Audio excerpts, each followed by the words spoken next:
Hi, everyone. My name is Emily Perry, and I'm the Associate Director for Professional Development and Networking. Thank you so much for logging in to watch this resume webinar today. I'm going to chat about a few things with everyone. So first, I'm going to talk about formatting your resume. Then I'm going to talk about how to strategically choose different section headings for your resume. And then I'm going to discuss how to write strong resume descriptions for your experiences on your resume. Finally, I'm going to talk about the importance of tailoring your resume to the job you're applying for. This will come up a lot throughout the presentation. It's really just important that when you are hitting submit on an application, the resume that you're including in your application is tailored to that position that you're applying for. And what I mean by that is that you were really thoughtful about which stories you were sharing on that resume so that they match up with the job qualifications of the position. And I'm going to be talking about more resume centered ideas. So, the first thing I want to talk about is style. Everyone asks me, how long should my resume be? Is it okay if I go on to 2 pages? My answer is overall yes.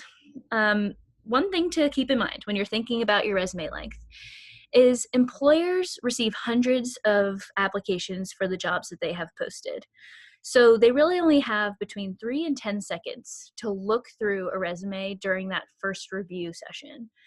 Therefore, you want the most relevant information to be very obvious on your resume. If you have stories that are hiding on a second page, sometimes they could be missed. Overall, you want to fit the most important information on that first page. If you have a one-page resume and then maybe 2 or 3 lines are going on to a second page, that's where I'll say, hey, how about we rethink your format and your style so that we can get this back down to one. It really depends on how much experience you have and what stories you're telling. But if you want to go onto a page and a half or two, that's okay. Second is font size. You want your resume to be readable, so you really want to keep your font size between 10.5, 12, maybe even 10 depending on the font type that you choose. When you're thinking about margins, they should be about 1 inch around. That's the standard. But again, you can manipulate this a little bit if you want to change how much you're fitting on that first page. Here are some of my font favorites. Overall, when I'm thinking about resumes and I'm thinking about fonts, I recommend that you think about straight lines. Similarly, you want to be consistent with all of the style choices that you make. So make sure that you use all the same types of bullet points, that you use all the same font, that you're bolding and italicizing the same things, that your dates are in the same place. Sometimes if you have a second pair of eyes, look over your resume, asking someone to just look for these little inconsistencies is really helpful. Overall, you really want your resume to be crisp, clean, sleek. If you hold your resume out at arm's length, you really want it to look pleasing to the eye. And again, when you're thinking about fonts and how you're lining everything up, straight lines are just so important on a resume. Finally, I always recommend that you print your resume to make sure that nothing is getting cut off, that the color is coming out how you want, that it's a really true dark black, or if you are using color, it's the color that you want. That's always just like the one final thing that you should do, especially because some employers will print resumes, and if there's anything going wrong there, you want to get ahead of it before the employer sees. Next, I'm going to talk about formatting. So in the next slides, I'm going to showcase examples of conservative versus design resumes, 1 or 2 column resumes, indentation and spacing choices. But really what we're talking about when we talk about this style and choosing your format is the proper use of white space. White space is the area of your resume that has no text. So it's all of the space on your resume that's blank. Your white space is supposed to support and augment your content. So you just want to be strategic with how you balance that area of your resume. Similarly, you want to give the most space of your resume to the most relevant information based on the job you're applying for. I'm going to talk a little bit more about that in the next slide. Finally, I have a thought about templates, and my thought is that you should not use them. And there are 2 reasons. Number one, I want everyone to feel confident going back and updating their resume, making changes here or there, revisiting the document if you are starting a job search. If you use a template, a lot of times the auto formatting that comes along with the use of that type will hinder and create obstacles for those small little edits. The auto formatting just becomes a headache. So as a result, you avoid making little updates or changes that might actually really help you. The second reason I don't really like templates is because there's a lot of design gimmicks out there. So I actually have an example here. In the skills section, the way they're describing how much they know a certain skill is by filling in these dots. What do these dots mean? You really don't want to be subjective when you're talking about how well you know a skill. And this sort of gimmick is really popular when you look at designed resumes, but it's not telling the employer anything. So overall, I try and say, don't use a template, create your own document from the very beginning, create your own formatting choices, be in charge of how things look so that whenever you want to go back and make changes, it's much easier on you. So when we're thinking about conservative versus designed resumes, the resume on the left is more conservative. And what that means is they use black and white. It's sort of vertically integrated, so we know we're starting from the top and we're reading down to the bottom. Overall, the look of this resume on the left is something that has been around for a while. It's something that is familiar to employers, to familiar with job seekers. This is just something that is very standard. Then you have a design resume. This is on the right side of the screen. So this version obviously integrated color. They have icons. They're using other little designed aspects that they added to their document. When you're thinking about whether or not you want to be more conservative or designed, think about two things. Number one, the industry, and number two, the job type. So for example, the finance industry is usually more conservative. But the startup industry might be a little bit more open-minded to designs. Similarly, if you have to use design skills in the job that you're applying for, you might want to consider making more of a design resume. So for example, if you were applying to a UX designer job, you might want to include those skills throughout your resume. But for most software jobs, being more conservative and having more of a conservative resume makes the most sense. This is something that we can talk about one-on-one to really think about what will work the best for you. Next, I wanted to show some samples of two-column resumes. So the resume on the left is not my favorite, and here's why. If you look at their second column where they have their name and their contact information and their skills, that column is taking up about 1/3 of their resume.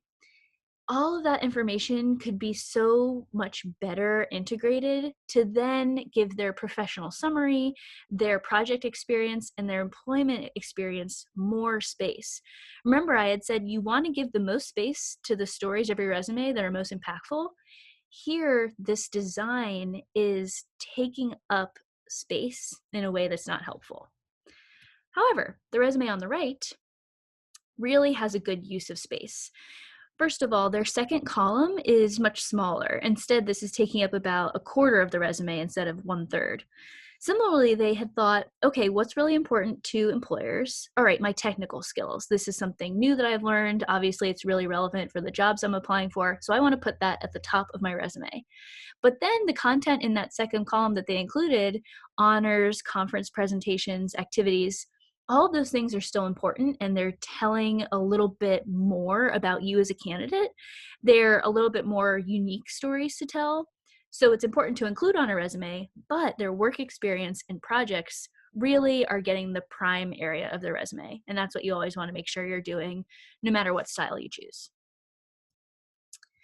Finally, I just wanted to take a note on indentation. So in both of these resumes, if the person needed to have more space in order to get more information onto their resume, I would recommend they rethink their style and their format. So the resume on the right, very standard, pretty conservative. I've seen this resume type a bunch of times. It's very familiar to anyone who works in a job where they're reviewing resumes or they're considering candidates. But let's say they wanted to add additional information onto their resume and they didn't want to go onto a second page.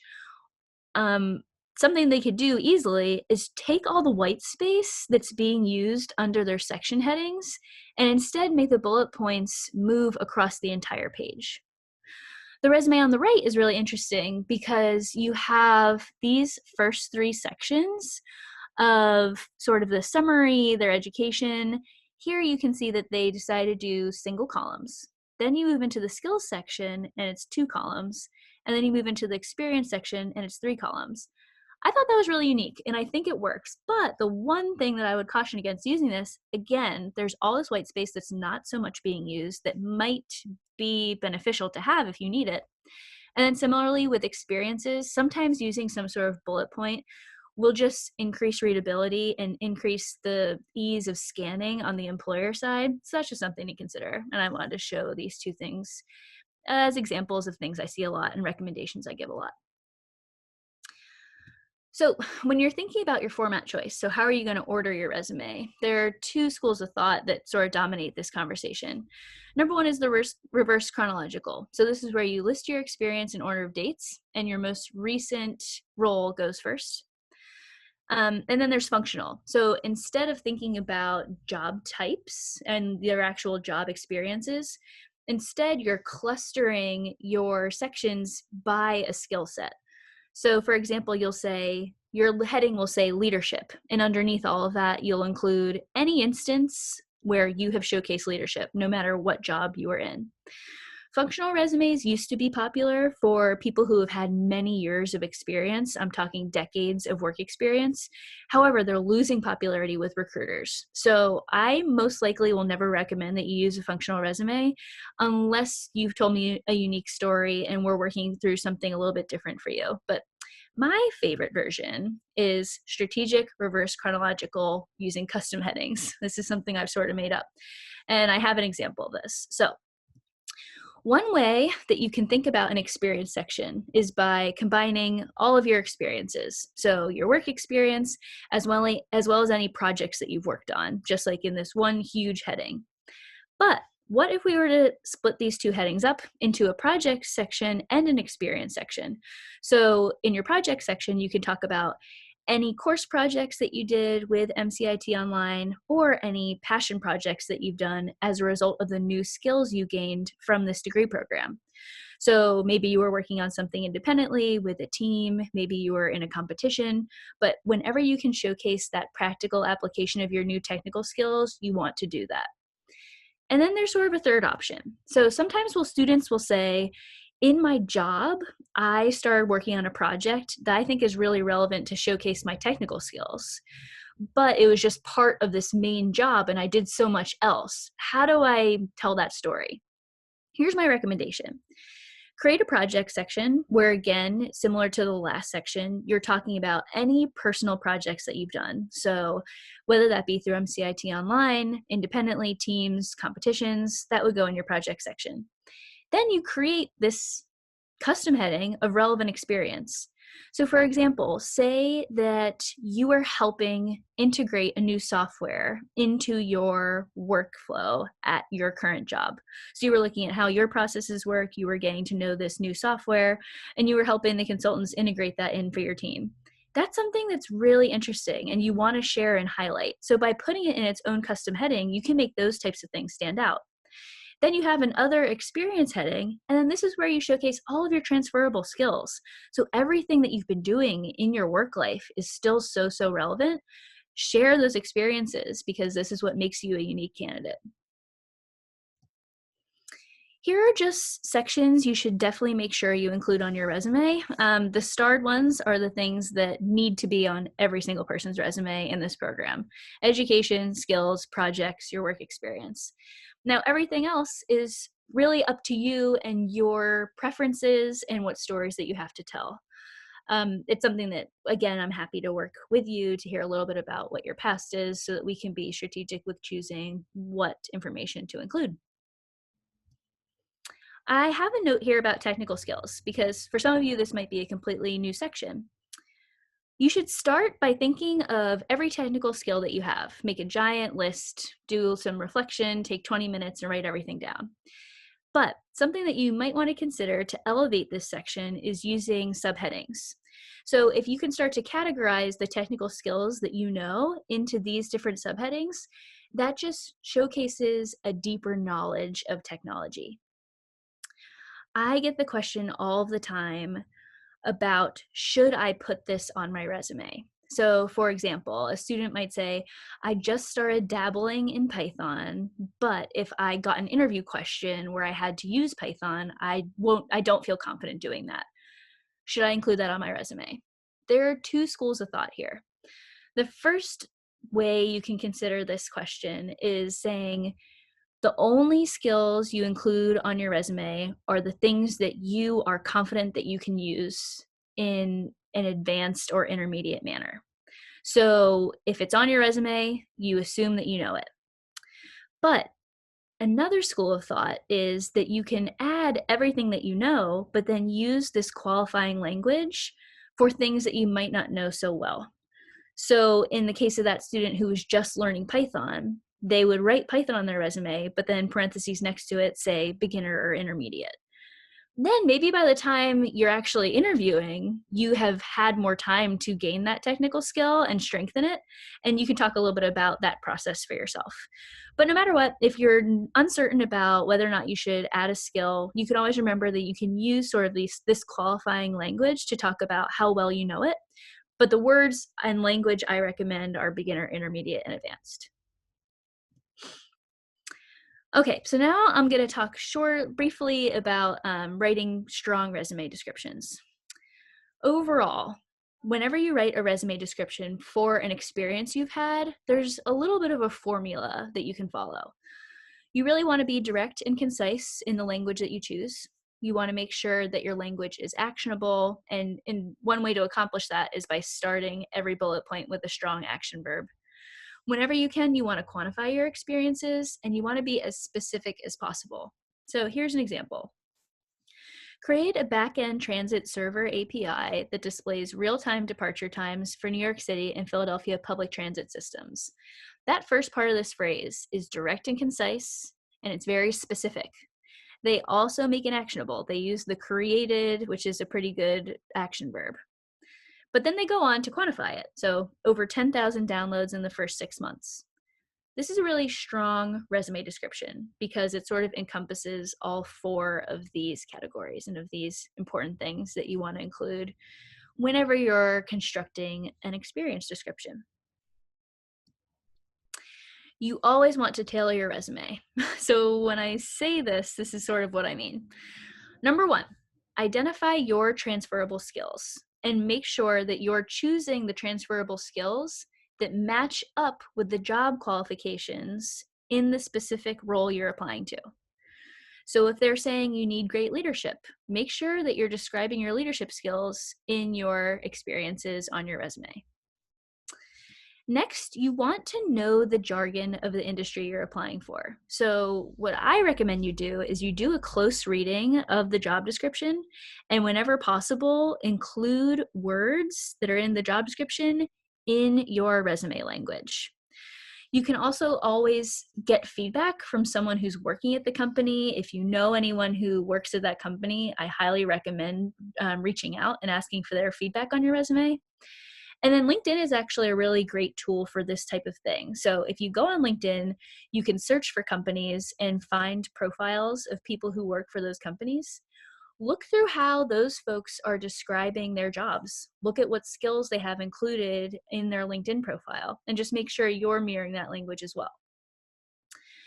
Penn subscribes to this service called JobScan, and what this is you can upload your resume and then it will review it as if it's an ATS.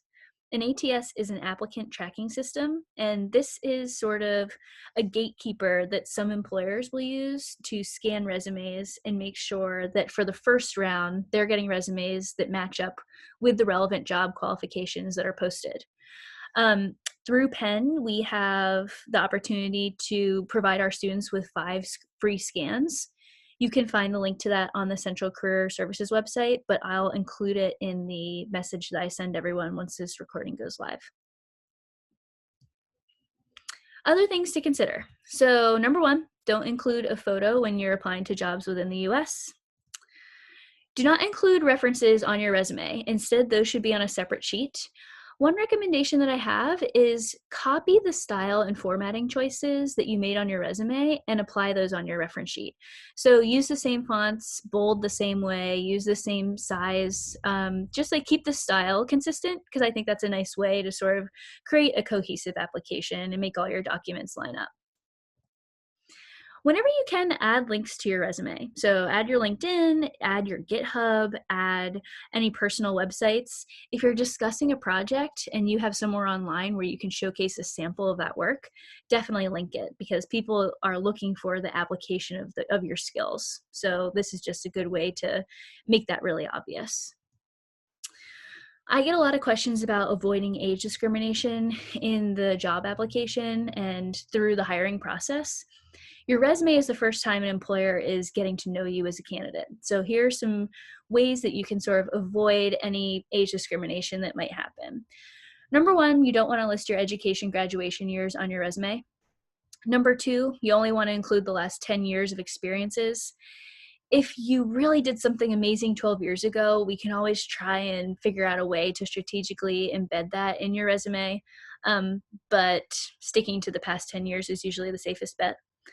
And then whenever you can, you want to emphasize the application of your technical knowledge. So remember when I was talking about writing good resume descriptions?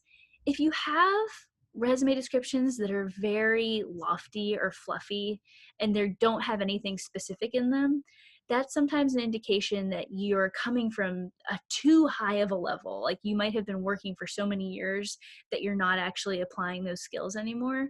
And that could just sometimes hurt you or hinder you. So whenever you can, you want to showcase those specifics. These are the things that I've done, and here's how I'm still applying my knowledge. Those are the things that employers are really looking for. So when I presented this session live, I had two really good questions that I want to share with everyone here. The first was, I am a career changer. How do I make that clear on my resume? And the student was actually career changing from a background in finance into software. My recommendation for that question is use a summary or an objective on your resume. That is a great place for you to sort of tell a little bit more about your experiences and about where you want to go. So you can introduce the fact that you've had years of experience working in finance, touch on the transferable skills that you gained from your finance jobs that will apply to the software industry, and then use some future forward language about the new skills that you've developed.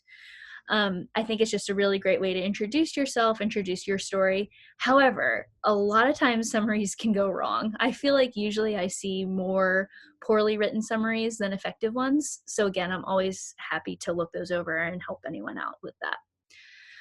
The second question that I got from students was, if I have a designed resume, how will that impact an ATS? From what I've read, ATS systems really do have trouble looking through certain designed resumes, and sometimes design resumes are getting kicked out.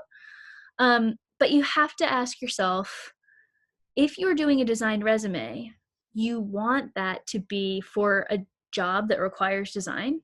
And in that case, that employer most likely is not using an ATS. They're wanting to look at your resume and check out your design and look at your aesthetic. So if you're doing a design resume and the job requires more of a conservative format, maybe you should rethink that choice. So those are the two questions that I got, and you can always reach out if you have any more. But I hope today you learned some information that will help you go and rethink your document, make any updates, maybe polish it here or there. But thanks for watching.